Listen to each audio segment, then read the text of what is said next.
Joining us now, MSNBC's Steve Kornacki. Steve, the drama of the night was watching you on the last word, what we thought was going to be the last word, 10 p.m. to 11 p.m. Eastern tonight, watching you take us through those numbers. We kept going back to you nonstop throughout the hour. The drama unfolded right there on your map.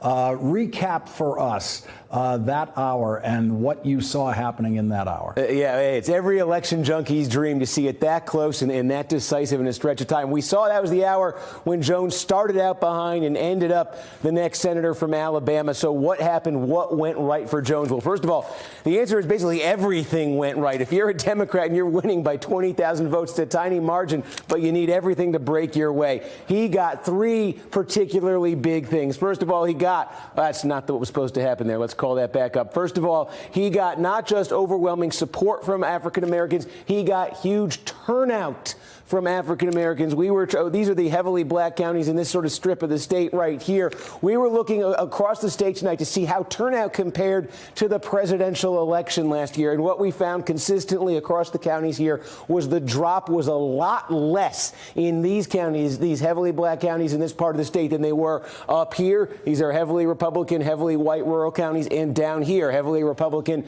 heavily white rural counties. So the Trump base from 16 in these parts of the state, a lot more of them dropped off and didn't participate today than you had here in these heavily black counties. So that's number one, but that wouldn't be enough. Number two for the Democrat is they needed to make inroads into some of these traditionally Republican suburbs. And this is a trend we've been seeing. We talked about this in the Virginia governor's race a couple of weeks ago, where Democrats in Northern Virginia outside D.C. I'll show you one. This is the catastrophe of the night, I think, for Republicans. Shelby County outside Birmingham. This is the highest concentration of people with a four-year college degree in the state of Alabama. It's a place where Mitt Romney won almost 80% of the vote a few years ago. Trump got 73 last year. Tonight, Roy Moore, a very meager 56% of the vote. If you're a Republican, this is where you're supposed to be racking up your biggest numbers in the state. Instead, less than 10,000 is the margin here. This is a big problem for Republicans in this Trump age, in this Trump era of politics.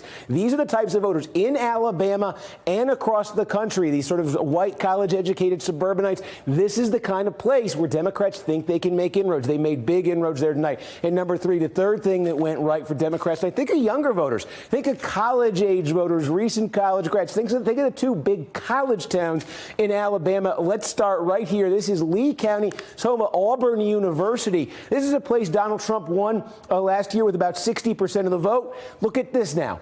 41% for Roy Moore. He got absolutely blown out here. Huge movement here. And if we go across the state, the arch rival of Auburn, the Alabama Crimson Tide, Tuscaloosa, again, Donald Trump was winning easily here last year. Tonight, Roy Moore barely cracking 40%. We saw huge movement in these sort of college counties as well. So you add it all together, and that's a 20,000 vote win for a Democrat. Like you said, you got to go back 20. And by the way, the last Democrat to win a Senate race in Alabama, he didn't even stay a Democrat for his full term. It didn't take. This one, I think, probably will, though.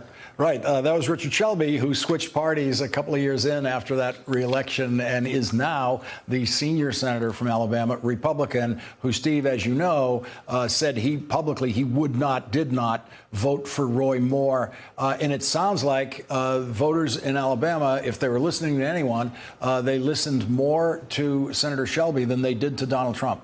Well, and it's interesting when we talk about that turnout difference. That's what I was thinking of when we were seeing those sort of meager Republican turnout figures in those counties. I'm thinking of Richard Shelby. I'm thinking of, the reluctance he had to say anything about Moore, and then in the end to say he wasn't going to vote for him. You didn't have Republicans in these counties going out and switching parties and voting Democrat.